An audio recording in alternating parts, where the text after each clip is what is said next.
Hi friends, ಎಲ್ರಿಗೂ ನಮಸ್ಕಾರ. Perfect stitch Kannada YouTube ಚಾನಲ್ಗೆ ನಿಮಗೆಲ್ರಿಗೂ ಸ್ವಾಗತ. ಬನ್ನಿ ಇವತ್ತು ಸ್ಲೀವ್ ಹೇಗೆ ಜಾಯಿಂಟ್ ಮಾಡೋದು ಅನ್ನೋದನ್ನು ಹೇಳ್ಕೊಡ್ತೀನಿ. ನೋಡಿ, ಇದು ಫ್ರಂಟ್ ಹಾಕಿದ್ದು ಡಿಲೀಟ್ ಮಾಡಿಕೊಂಡು ಸ್ಲೀವ್ನ ಸೆಲೆಕ್ಟ್ ಮಾಡ್ಕೋಬೇಕಾಗತ್ತೆ. ನಾವು ಯಾವ ನಂಬರಲ್ಲಿ ಡಿಸೈನ್ನ ಸೆಲೆಕ್ಟ್ ಮಾಡಿರ್ತೀವೋ ನೋಡಿ ಸ್ಲೀವ್ನ ಸೆಲೆಕ್ಟ್ ಮಾಡ್ಕೊಬೇಕಾಗತ್ತೆ. ಈ ಥರ ರೈಟು ಲೆಫ್ಟು ಇರುತ್ತೆ. ಹಿಂಗೆ ಫುಲ್ ಸ್ಲೀವ್ ಬರಬೇಕಂದ್ರೆ ಉಷಾ 550 ಮಿಷಿನಲ್ಲಿ ಒಂದು ಸ್ಲೀವ್ನ 2 ಸಲ ಹಾಕ್ಕೊಬೇಕಾಗತ್ತೆ. ಈ ಥರ ಸೆಲೆಕ್ಟ್ ಮಾಡಿಕೊಂಡು ನಾವು ಆನ್ ಮಾಡ್ಕೊಬೇಕಾಗತ್ತೆ. ನೋಡಿ, ಇವಾಗ ಎಲ್ಲಿಗೆ ಬರುತ್ತೆ ಅಂತ ಫಸ್ಟ್ ಸ್ಟಿಚ್ ನೋಡ್ಕೊಳ್ಳೋಣ. ಏಕೆಂದರೆ ಮತ್ತೆ ಸ್ಲೀವ್ಗೆ ಜಾಯಿಂಟ್ ಬರಬಾರ್ದು ಅನ್ನೋದಕ್ಕೆ. ಈ ಥರ ಸ್ಲೀವ್ ಇದ್ದಾಗ ಮಾತ್ರ ಈ ಥರ ಉದ್ದ ಹಾಕ್ಕೊಬೇಕು. ಬೇಕಂದರೆ ಕೆಳಗಡೆ ಬಟ್ಟೆ ಕೂಡ ಜಾಯಿಂಟ್ ಕೊಡ್ಬೋದು. ನನಗೇನು ಬಟ್ಟೆ ಜಾಯಿಂಟ್ ಕೊಡೋ ಅವಶ್ಯಕತೆ ಇರಲಿಲ್ಲ, ಯಾಕಂದರೆ ಇದು ಪ್ಲೇನ್ ಪೀಸ್ ಬಂದಿರೋದ್ರಿಂದ ಸ್ವಲ್ಪ ಮೇಲಿಂದನೇ ಡಿಸೈನ್ ಹಾಕಿದ್ರೂ ಅವರು ಕೆಳಗಡೆ ಟೈಲರ್ಸ್ಗೆ ಸ್ಟಿಚ್ ಮಾಡ್ಕೊಳ್ಳೋಕ್ಕೆ ಮಾರ್ಜಿನು ಆರಾಮಾಗಿ ಸಿಗುತ್ತೆ. ಬಾರ್ಡರ್ ಬಂದಿದ್ರು ಕೂಡ ಅವ್ರು ಬಾರ್ಡರ್ ಬಿಟ್ಟು ಹಾಕಿ ಅಂದಾಗ ನಾವೇನು ಬಟ್ಟೆ ಜಾಯಿಂಟ್ ಮಾಡ್ಕೊಳ್ಳೋದು ಬೇಡ, ಇಲ್ಲಾಂದರೆ ಬಟ್ಟೆ ಜಾಯಿಂಟ್ ಮಾಡ್ಕೋಬೇಕಾಗತ್ತೆ. ನೋಡಿ, ಒಂದು ಸ್ಟಿಚ್ನ ಕೊಡ್ತಾಯಿದ್ದೀನಿ. ಪರ್ಫೆಕ್ಟಾಗಿ ಬರ್ತಿದೆ ನನಗೆ. ನಾವು ಯಾವುದೇ ಸರಿ ಆಗಲಿ, ನೆಕ್ ಆಗಲಿ ಸ್ಲೀವ್ ಆಗಲಿ ಲೆಫ್ಟ್ ಸೈಡಿಂದ ಹಾಕಿದಾಗ ನಮಗೆ ಈಸಿ ಅನಿಸುತ್ತೆ. ಅದಕ್ಕೆ ಲೆಫ್ಟ್ ಸೈಡನ್ನ ಫಸ್ಟ್ ಸೆಲೆಕ್ಟ್ ಮಾಡ್ಕೊಳ್ಳಿ. ನೆಕ್ಕು ಅಷ್ಟೇ, ಲೆಫ್ಟ್ ಸೈಡ್ ನೆಕ್ನ ಫಸ್ಟ್ ಸೆಲೆಕ್ಟ್ ಮಾಡ್ಕೊಳ್ಳಿ. ನೋಡಿ, ಇವಾಗ ನಾನು ಲೆಫ್ಟ್ ಸೈಜ್ ಸ್ಲೀವ್ನ ಹಾಕ್ತಾಯಿದ್ದೀನಿ. ಇದು ಒಂದು ಸ್ಲೀವಲ್ಲಿ ಹಾಫ್ ಮಾತ್ರ ಬರುತ್ತೆ. ಒಂದೇ ಸ್ಲೀವ್ನ ನಾವು 2 ಸರಿ ಹಾಕ್ಕೊಳ್ತಾ ಇದ್ದೀವಿ. ನೋಡಿ, ಈ ಥರ ಏನಿಲ್ಲ ಫ್ರೆಂಡ್ಸ್, ಮೊಬೈಲ್ ಯೂಸ್ ಮಾಡಿದಷ್ಟೇ ಈಸಿ. ಏನಂದರೆ ಸ್ವಲ್ಪ ಪೇಷನ್ಸಾಗಿ ನೋಡಿ ಇದು ಮಾಡಬೇಕಾಗತ್ತೆ. ಆ ಥರ ವೈಟ್ ಲೈನು ನಮಗೆ ತುಂಬ ಇಂಪಾರ್ಟೆಂಟು. ಇವಾಗ ನಾವು ಚೆಕ್ ಮಾಡಬೇಕಾದ್ರೆ ಡಿಸೈನ್ನ ಒಂದು ಲೈನ್ ಹಾಕ್ಕೊಳ್ಬೇಕಾದ್ರೆ 5, 6 ಅಲ್ಲಿಂದ ನಾವು ಸ್ಟಾರ್ಟ್ ಮಾಡಿಕೊಂಡ್ರೆ ನಮ್ಗೆ ಲೈನ್ ಕಾಣೋದಿಲ್ಲ. ನಾನು ಕಾಣಲಿ ಅಂತೇಳ್ಬಿಟ್ಟು ಸ್ವಲ್ಪ ವೈಟಲ್ಲಿ ಮೂವ್ ಮಾಡಿದ್ದೀನಿ. ಅದಕ್ಕೆ ನಾವು ನೆಕ್ಸ್ಟ್ ಸ್ಲೀವ್ನ ಜಾಯಿಂಟ್ ಮಾಡ್ಕೊಬೇಕಾಗತ್ತೆ. ತೋರಿಸ್ತೀನಿ ನಿಮಗೆ. ಆ ಕಡೆ ರೈಟ್ ಸೈಡಲ್ಲಿ ಕೂಡ ನಿಮಗೆ ಆ ಲೈನನ್ನು ಕೊಟ್ಟಿರ್ತಾರೆ. ಆ ಲೈನನ್ನು ಜಾಯಿನ್ ಮಾಡೋದ್ರಿಂದ ನಮಗೆ ಡಿಸೈನ್ ಅನ್ನೋದು ಎಲ್ಲಿ ಹೆಚ್ಚು ಕಡಿಮೆ ಆಗೋದಿಲ್ಲ, ಕರೆಕ್ಟಾಗಿ ಪರ್ಫೆಕ್ಟಾಗಿ ಬರುತ್ತೆ. ನೋಡಿ, ಲೆಫ್ಟ್ ಸೈಡನ್ನ ಸೆಲೆಕ್ಟ್ ಮಾಡ್ಕೊಬೇಕು. ಇದನ್ನೇ ಲೆಫ್ಟ್ ಸೈಡನ್ನೇ ಉಲ್ಟಾ ಮಾಡಿ ಹಾಕ್ಕೊತೀವಿ ಅಂದರೆ ಹಾಗಲ್ಲ, ಮಧ್ಯ ಫ್ಲವರ್ ಚೇಂಜ್ ಮಾಡಿರುತ್ತೆ. ನೀವು ರೈಟ್ ಸೈಡಿಗೆ ಹಾಕಬೇಕು, ಲೆಫ್ಟ್ ಸೈಡಿಗೆ ಹಾಕಬೇಕು. ನಾನು ಫಸ್ಟ್ ಸ್ಟಾರ್ಟಿಂಗಲ್ಲಿ ಒಂದು ಡಿಸೈನ್ ಹಾಗೆ ಮಾಡಿದ್ದೆ. ಇನ್ನೇನು ಲೆಫ್ಟ್ ಸೈಡ್ ಹಾಕಿದ್ದೀನಲ್ಲ, ಇದನ್ನೇ ಉಲ್ಟಾ ಮಾಡಿಕೊಂಡ್ರೆ ಆಯಿತು ಅಂತ ಹೇಳಿ ಹಾಕಿದ್ದೆ. ಮಧ್ಯ ಫ್ಲವರ್ ಅನ್ನೋದು ಮಿಸ್ ಆಗುತ್ತೆ. ಅದಕ್ಕೆ ಏನು ಮಾಡಬೇಕು, ಲೆಫ್ಟ್ ಸೈಡ್ಗೆ ಹಾಕ್ಕೊಬೇಕು, ರೈಟ್ ಸೈಡ್ಗೆ ಹಾಕ್ಕೊಬೇಕು.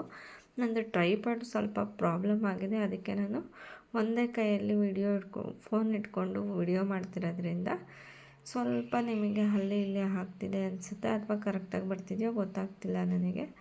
ನೋಡಿ, ಈ ಥರ ಬಟ್ಟೆನ ಫ್ರೇಮ್ಗೆ ಫಿಕ್ಸ್ ಮಾಡಿಕೊಂಡು ಬಟ್ಟೆನ ಟೈಟಾಗಿ ಎಳ್ಕೊಬೇಕು. ಲೂಸಾಗಿ ಎಳೆದ್ರಿ ಅಂದರೆ ಪದೇ ದಾರ ಕಟ್ಟಾಗುತ್ತೆ ಮತ್ತು ಬಟ್ಟೆ ಹೋಗಿ ಸ್ಟ್ರಕ್ ಆಗುತ್ತೆ.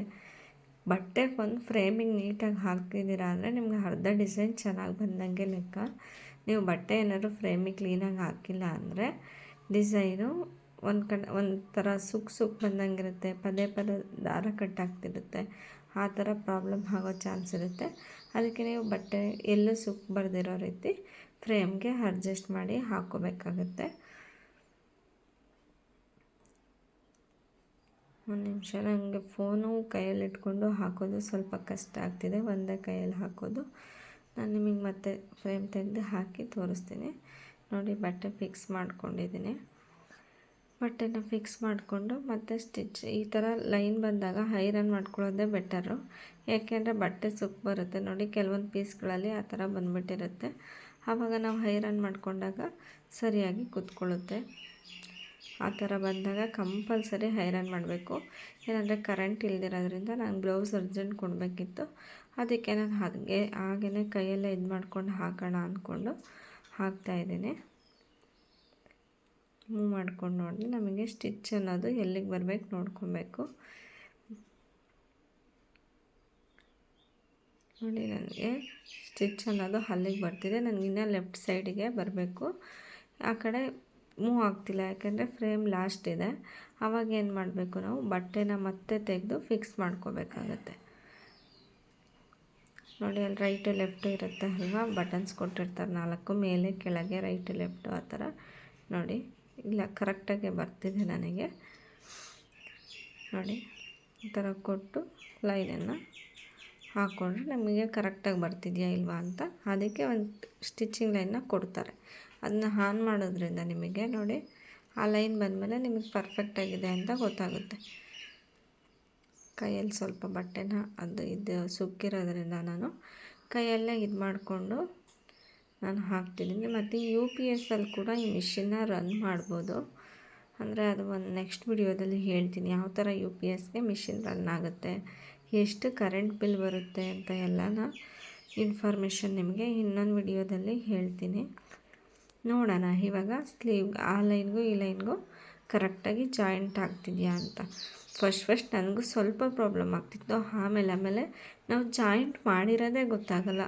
ನಾವೆಷ್ಟು ಫೋಕಸ್ ಮಾಡ್ತೀವಿ ವರ್ಕ್ ಮಾಡಬೇಕಾದ್ರೆ ಅನ್ನೋದ್ರ ಮೇಲೆ ಫಿನಿಶಿಂಗ್ ಅನ್ನೋದು ತುಂಬ ಚೆನ್ನಾಗಿ ಬರುತ್ತೆ.